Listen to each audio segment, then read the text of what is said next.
up inside of me.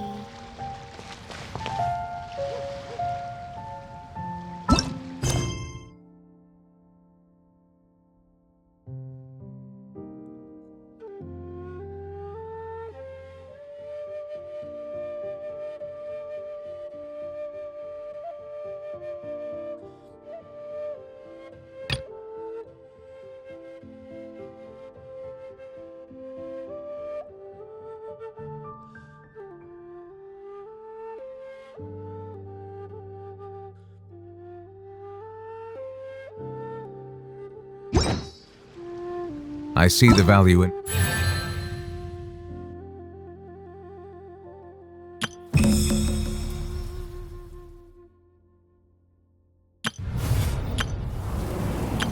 Whoa!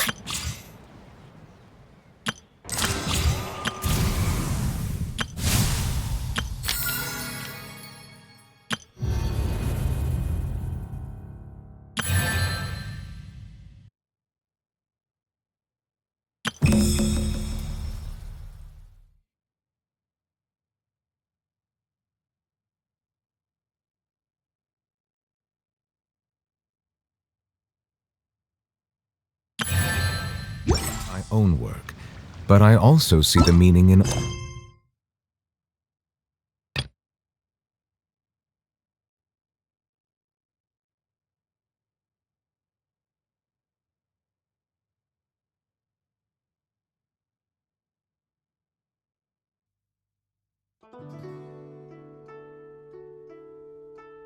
the endeavor.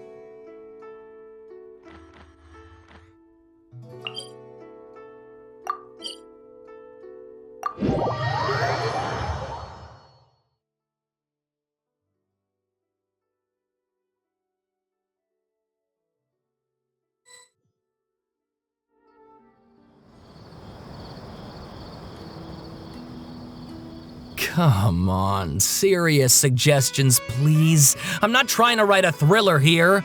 It's supposed to be an essay, you understand? An essay. That means facts and logic. Well, if it's facts and logic you're after, you shot yourself in the foot with your choice of research topic, didn't you? The Tatara Suna mystery. When so much remains unexplained, there's little to be objective about. Unless, of course, you restrict yourself to textual criticism. Yeah, well, this is my teacher's area of research. I can't change that. But it's fascinating enough without having to sensationalize it, don't you think?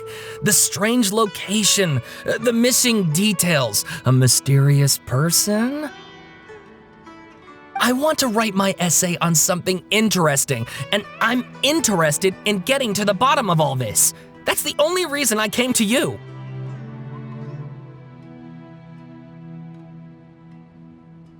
Yes, you came to me, so all the more reason to take my advice. The fact is, it's the dramatization that will make people want to read it. There's no getting around that.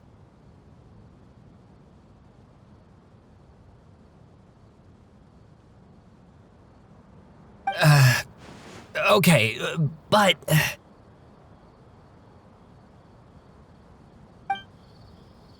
Did one of them just mention Tatara Suna? But that's all the way in Inazuma!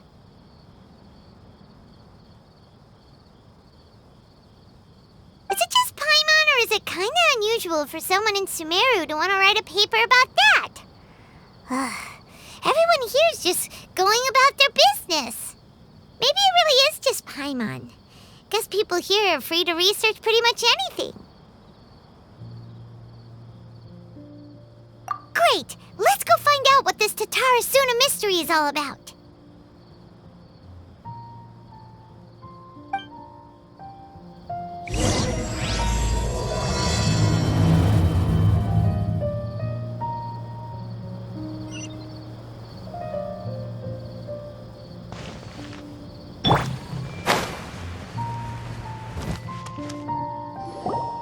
Alright, I guess I'll go with my textual criticism and your editorial direction for the first draft.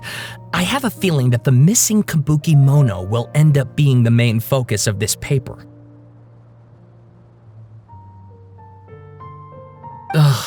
If only we knew where to find that traveler. From what they say about him, this seems like the kind of thing he'd know about.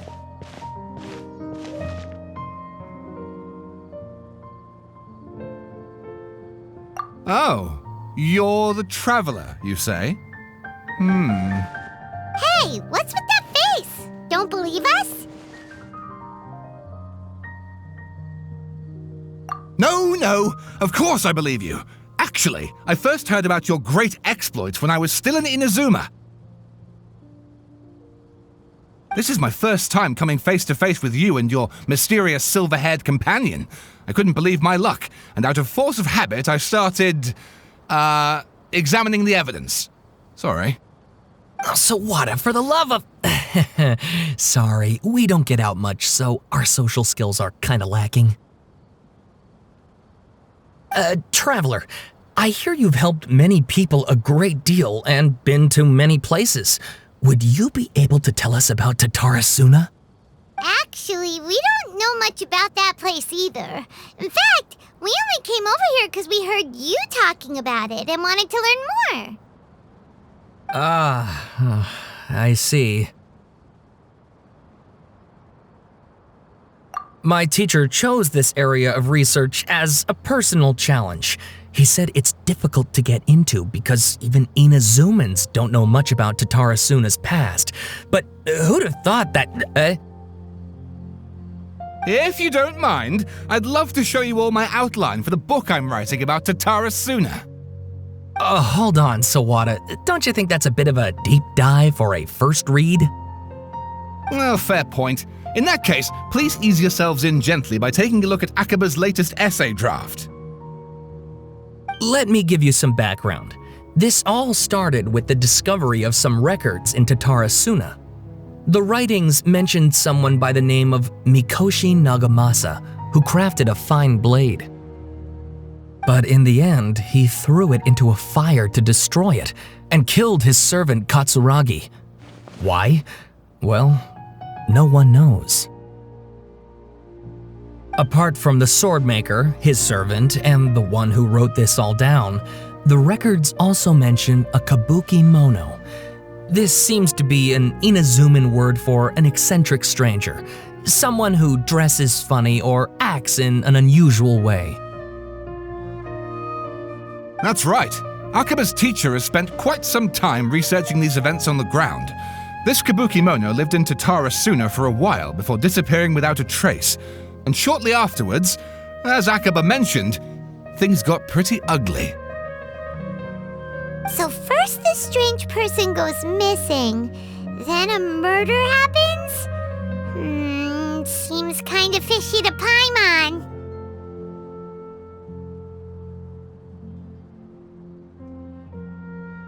Yes, my thoughts exactly. So I helped out too. I asked everyone I could think of if they knew anything about what happened back then. And wow! Did I get lucky! Stop shouting! This part's important. I just wanted to make it stand out. It just so happens that a friend of mine works at the Government Records Office. He looked into it for me, and I can now confirm that all the aforementioned individuals did, in fact, live in Inazuma over 400 years ago. Even back then, Tatarasuna was already at the center of Inazuma's smelting industry. The man in charge was a government official named Niwa. Curiously enough, it seems like he went missing too. Wait, so there are 2 missing people in this story now? That's right! What's more, Niwa is a name with a lot of history to it. Have you ever heard of the great swordsmith clans of Inazuma? Oh, the swordsmiths? Yeah, like Ishin art and so on? Wow, yes. You really know your stuff. That makes things easier. So basically, this Niwa was a distant relative of the Kaidahara clan, the last practitioners of Ishin art.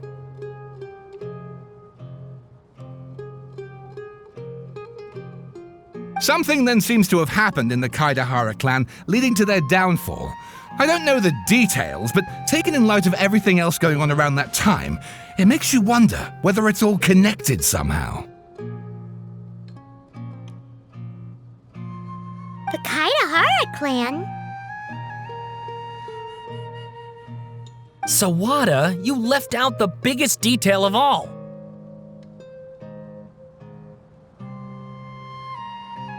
Oh, yes, of course. How could I forget? Brace your minds, ladies and gents, for they are about to be blown. Or maybe you won't believe your ears.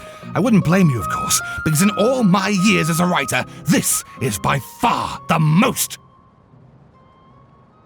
Get to the point, for Pete's sake. According to information acquired by Akaba's teacher, the Kabuki Mono was not a human, but a puppet.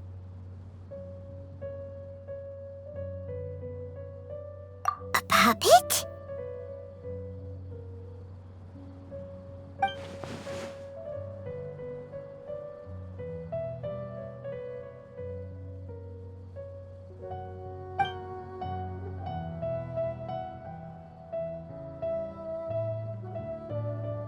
Aha! Judging by the looks on your faces, you do know something after all.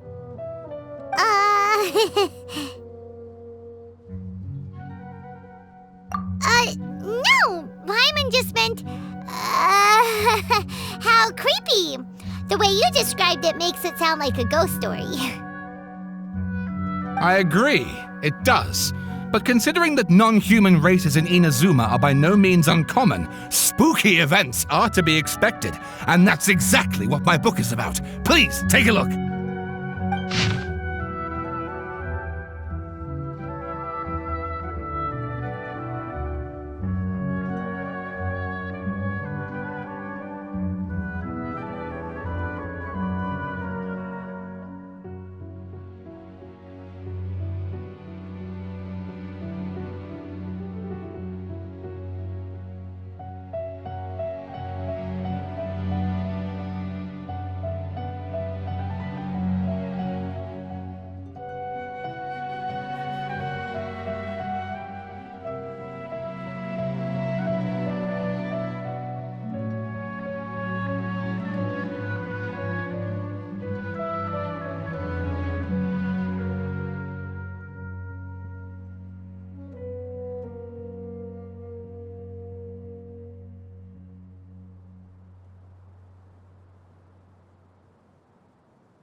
Oh, and please read my essay draft as well.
Sawada was encouraging me to follow his more creative approach, but I think essays should be grounded in facts.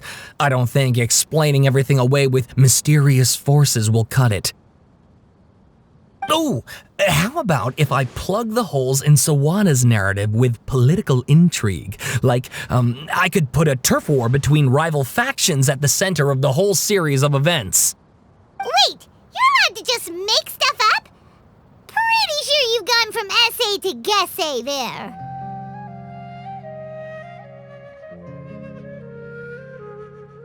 Akaba, look. Your teacher has researched this extensively. I've reached out to everyone I could think of. Whatever information we have now is all that there is to know. This is as much detail as you're ever going to get.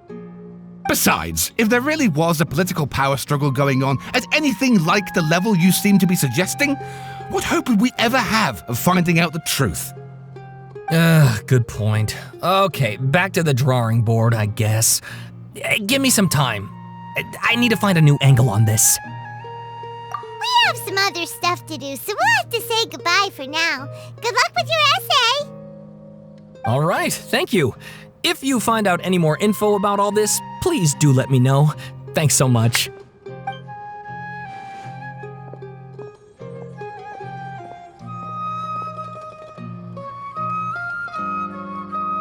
Hey, so that thing they were talking about, it has to do with the balladeer, doesn't it?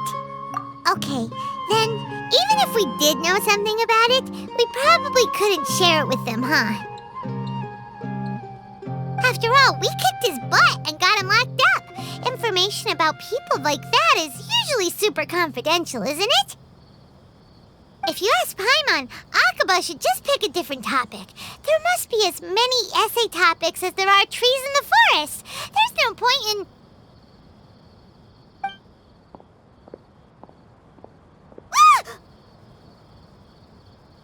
Hey, did you see that? He literally just went by, over there. It looked like...